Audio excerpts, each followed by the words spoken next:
aku ngerasa kayak aku tersesat, aku ngerasa gelap banget dunia aku merasa bahwa kayak aku selama ini memberi terus kok, ada perasaan kayak aku tuh memberi terus kok, bahkan aku nggak mendapatkan apa yang aku mau, malah aku kehilangan banyak hal gitu. Kayak masa sih buat Tuhan nggak berhasil, tapi bener-bener nggak ada satupun orang yang bilang bahwa ada kesempatannya ini, masih ada peluangnya. Dan setiap aku sharing, ternyata aku menemukan banyak sekali anak-anak muda yang juga tersesat gitu. Dari yang mungkin datangnya cuma 20 orang, terus pindah di tempat yang lain, mulai 50, mulai 100, mulai 200. Aku merasa kayak apakah aku dari Riana?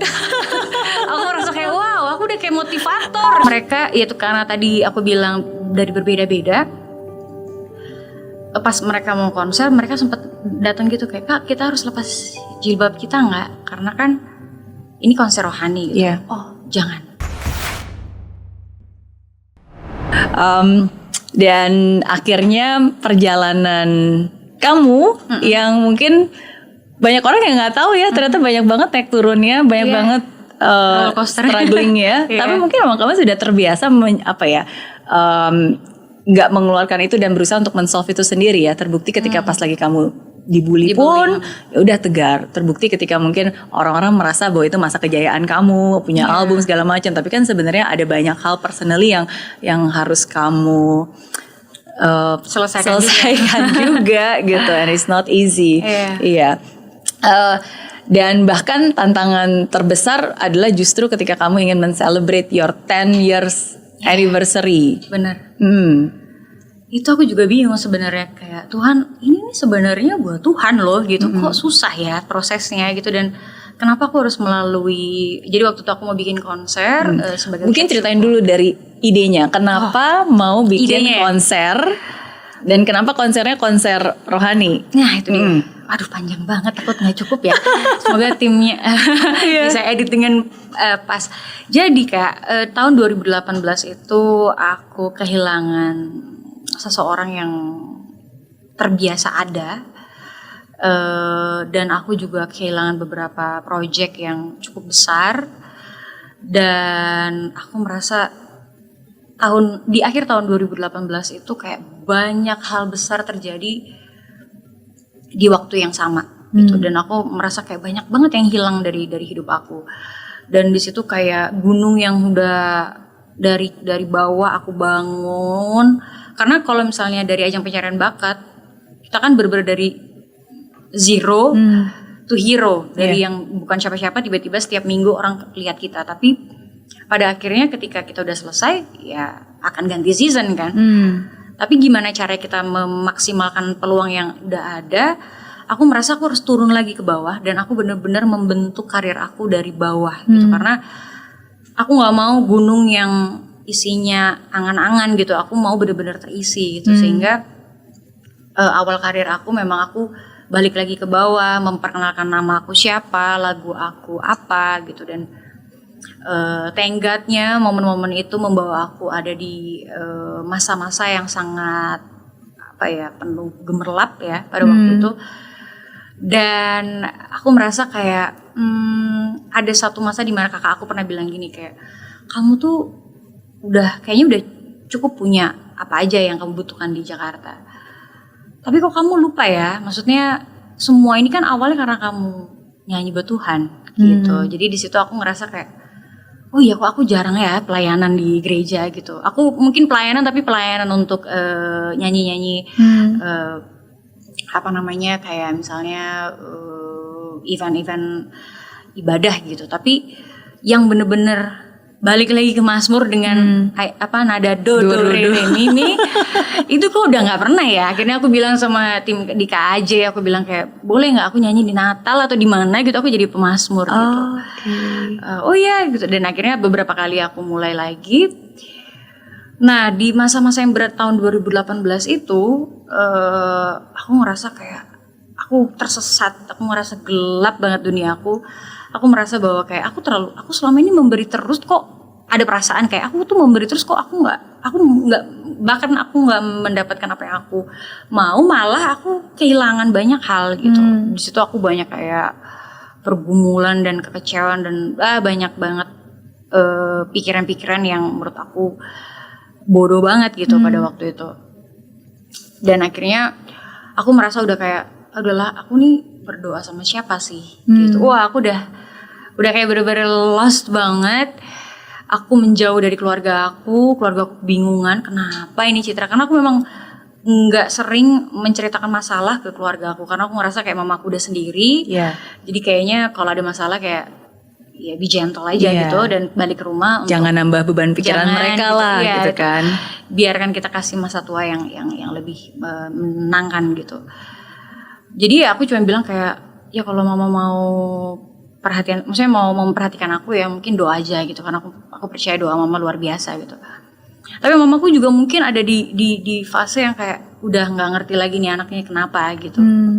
Aku juga nggak bisa cerita ke teman-teman aku atau orang terdekat aku di luar rumah, tapi itu berpengaruh sama pekerjaan sampai akhirnya aku ngerasa kayak aku berhenti berdoa gitu. Aku merasa kayak udah di titik yang kayak aduh aku harus kemana, aku harus minta tolong sama siapa, karena bahkan diri aku aja nggak bisa menolong aku gitu, apalagi aku merasa doa aku juga nggak terjawab.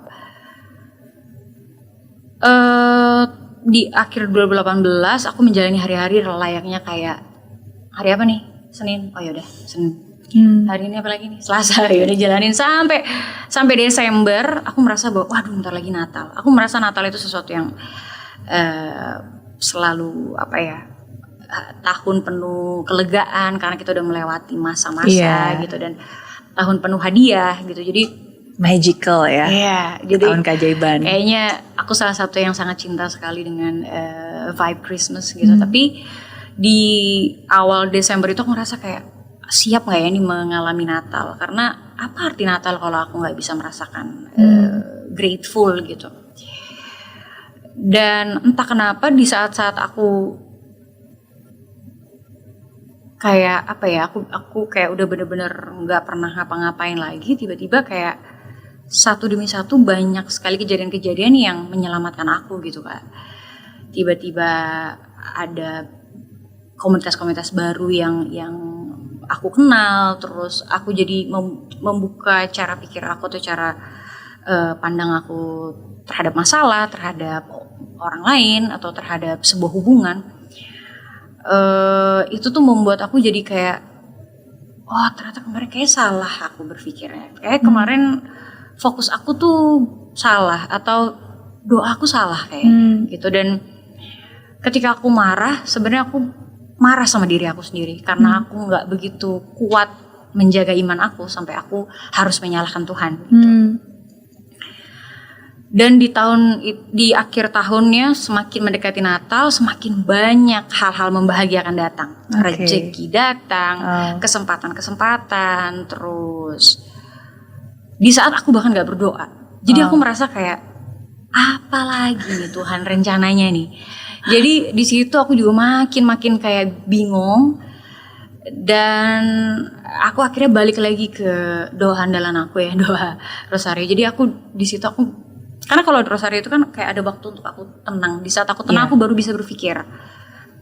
Di saat aku berpikir baru kayak aku semakin menyadari bahwa betapa aku keliru memahami apa yang aku doakan atau apa yang aku minta dan bagaimana cara aku menyelesaikan masalahku. Sampai akhirnya Natal dan penuh dengan bahagia, yang bahagianya ya bahagia aja gitu, nggak banyak di setting gitu, nggak banyak persiapan, tapi tiba-tiba banyak aja yang membahagiakan. Sampai akhirnya masuklah di tahun 2019, di tahun baru. Aku memutuskan sesuatu bahwa aku bilang sama manajer aku mau bikin sesi talk show sama semua orang muda, mau Kristen, Katolik atau agama apapun, tapi ngobrol sama anak muda dan for free gitu. Tapi aku mau bikin dari Januari sampai Maret karena biasanya pekerjaan itu kalau dari Januari sampai Maret biasanya masih belum banyak gitu. Jadi kayak itu momen-momen libur yang harusnya aku ambil. Tapi aku bilang sama manajer aku kayaknya aku mau bikin free, dan responnya bagus banget, responnya banyak banget yang minta pertemuan, dan itu benar-benar agama apapun. Dan setiap aku sharing, ternyata aku menemukan banyak sekali anak-anak muda yang juga tersesat gitu. banyak yang dari yang mungkin datangnya cuma 20 orang terus pindah di tempat yang lain, mulai 50, mulai 100, mulai 200. Aku merasa kayak apakah aku dari Rihanna? Aku merasa kayak wow, aku udah kayak motivator gitu. Padahal aku cuma mau sharing. Kalau sharing kan berarti aku bukan hanya bercerita, tapi aku juga mau mendengarkan gitu. Tapi begitu aku cerita yang tadinya Maret sampailah Juni. Oke, berlanjut terus berarti itu. Karena aku kasih kan, kayaknya aku suka gitu dan aku that's nice. bertemu dengan banyak orang. Akhirnya lanjut ke DM, lanjut ke yang lain.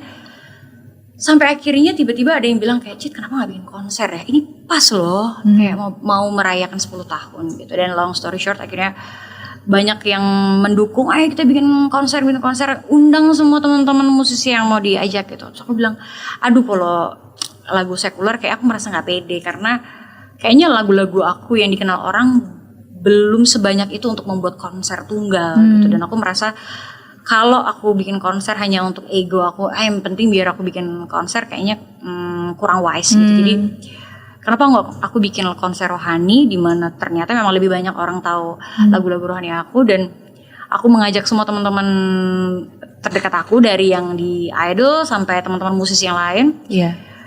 Aku bilang kayak aku nggak bakal minta gratis gitu. Aku akan bayar sesuai yang kalian minta karena aku mau semua yang semua penyanyi rohani mereka bisa merasakan bahwa nggak diminta karena ini kan buat Tuhan gitu. Aku pengen banget mereka ngerasain dihargai juga sebagai seorang penyanyi rohani. Jadi aku bilang kayak aku bakal bayar sesuai fee kalian gitu. Terus mereka bilang kayak udahlah Citra kan teman, kita udah yang penting kita seneng lah sama 10 tahun Citra berkarya gitu. Dan semuanya rencananya baik, mulus dan aman sampai 1 bulan sebelum konser.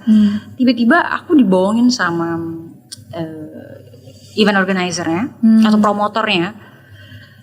Jadi tiket yang terhubung dengan salah satu agen yang untuk jadi kalau mau beli tiket harus di situ. Ternyata tidak pernah melakukan kerjasama. Jadi sampai di 1 bulan sebelum konser nggak ada yang beli. Hanya 5 orang, di 5 orang itu adalah tim aku. Jadi sebelum itu kan ada promo, press, terus latihan. Iya, aku juga di situ kayak bingung. Bagaimana caranya Tuhan dalam 1 bulan? Aku udah DP semuanya. Aku udah DP artis, aku udah DP gedung, aku udah DP semua vendor dan lain-lain. Gimana gini? Dan semua orang bilang, setiap hari mereka bilang kayak Cit, daripada malu, daripada gagal, daripada hasil yang gak maksimal, mending postpone deh. Bahkan orang yang paling selalu mendukung aku, mama aku, bilang kalau cancel aja.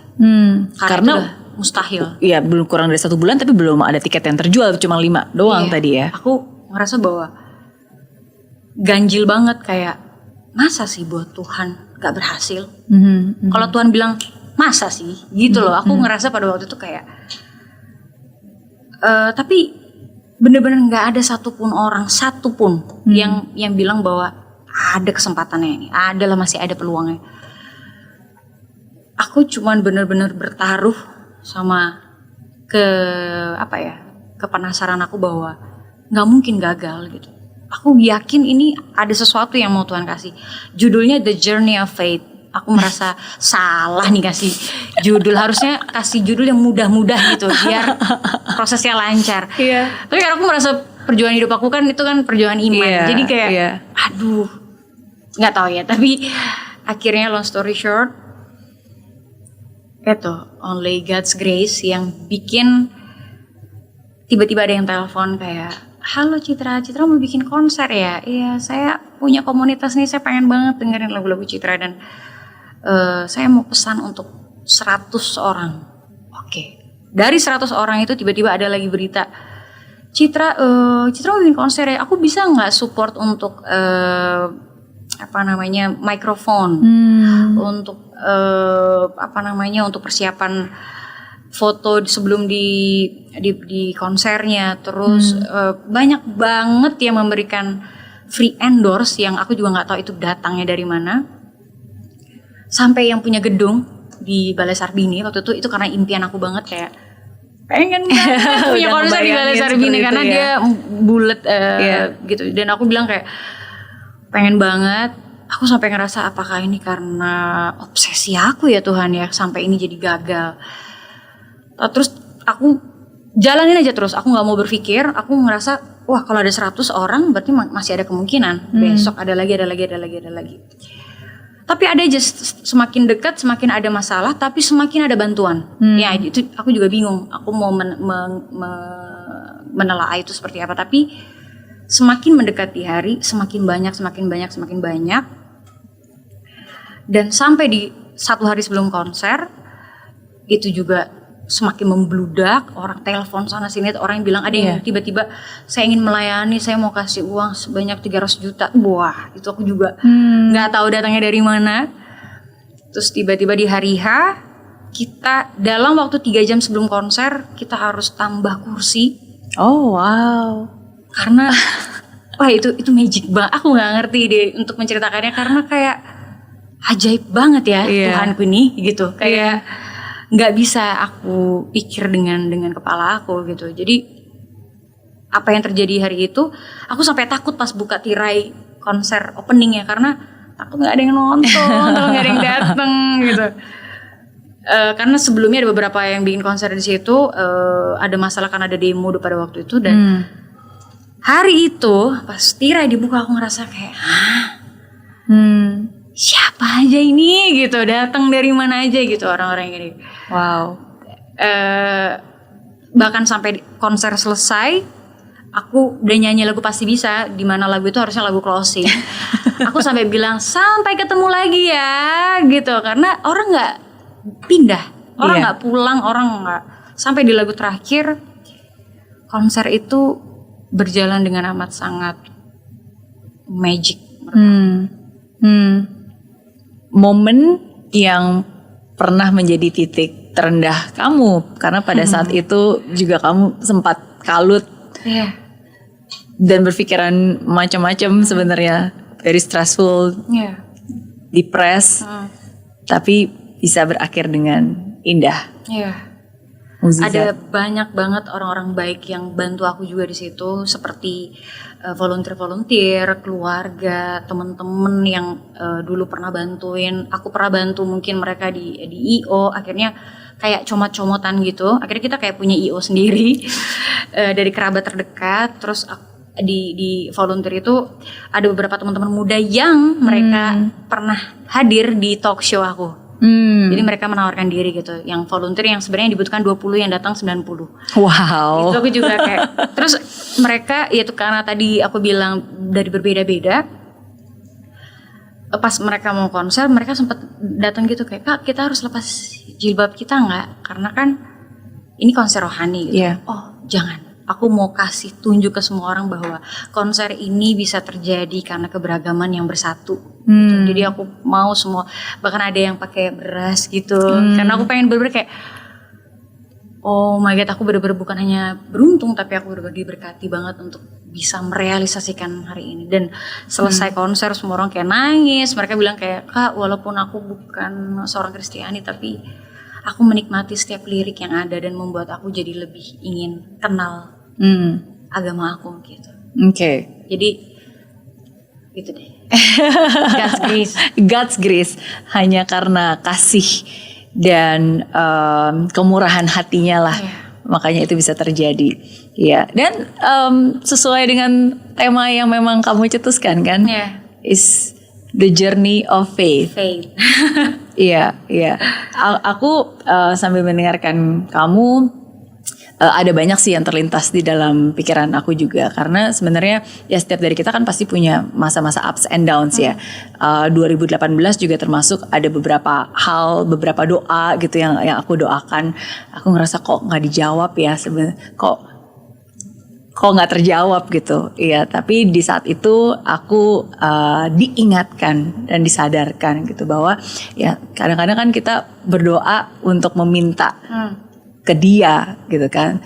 Tapi kan sebenarnya doa itu ya bukan kita minta-minta ke Tuhan, tapi sebenarnya doa itu ya untuk mempersiapkan kita untuk menerima apa yang dia mau Tuhan. gitu, bukannya kita meminta apa yang kita mau, tapi doa itu sebenarnya kan untuk kita gitu, untuk yang mempersiapkan kita sehingga apapun juga yang dia mau kehendaki untuk terjadi ya udah kita sudah siap gitu untuk menerimanya. Ya. Dan it's the journey of faith yang akhirnya menjadi pengalaman dan menjadi highlight dan menjadi cerita dan menjadi testimoni juga.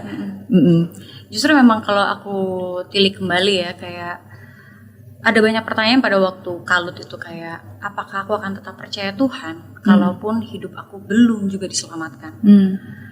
Dan aku merasa kayak ketika aku memilih untuk kayak, kalau orang Sunda bilang sok atuh Tuhan gitu, kayak terserah Tuhan, kalau Tuhan maunya gimana aku ikut. Mau suram terus gak apa-apa, yang penting aku gak sendirian, yang penting sama Tuhan. Justru ketika aku udah punya fase yang benar-benar udah berserah, bukan kayak udah deh serah deh Tuhan, kalau itu kan aku nyerah gitu. Tapi kalau aku benar-benar, pun aku nggak beruntung, pun aku nanti terseok-seok jalannya, tapi kalau aku nggak sendiri, aku sama Tuhan, aku ikut aja gitu. Aku merasa bahwa justru di situ aku menemukan iman aku, dan justru di situ baru terjadi keselamatan itu. Karena ketika aku kayak Tuhan mana gitu,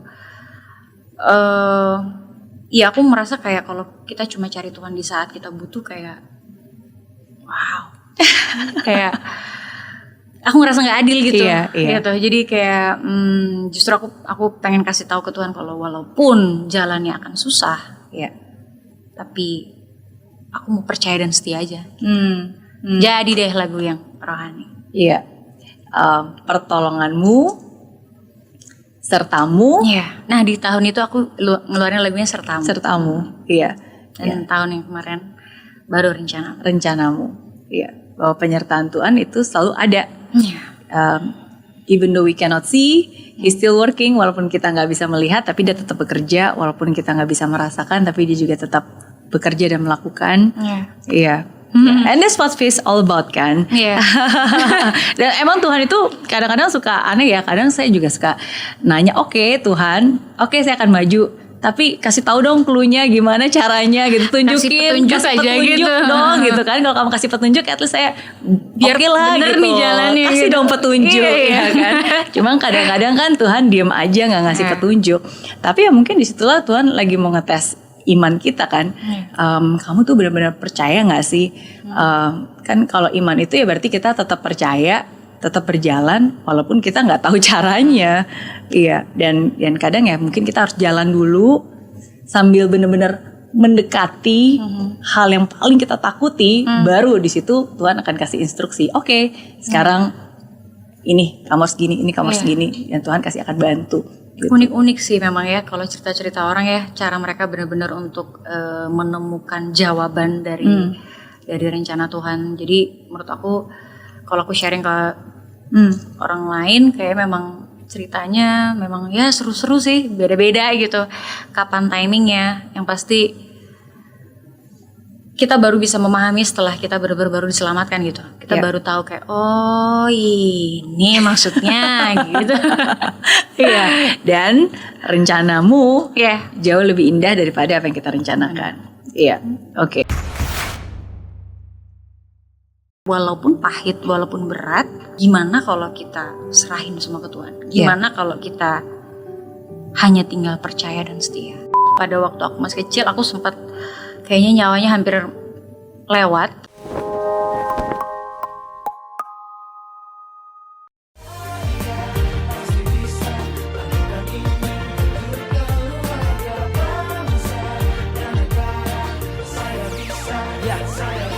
Laksana bumi tanpa hujan, hidup tanpa tujuan, kering dan mati tanpa hijaunya tumbuhan.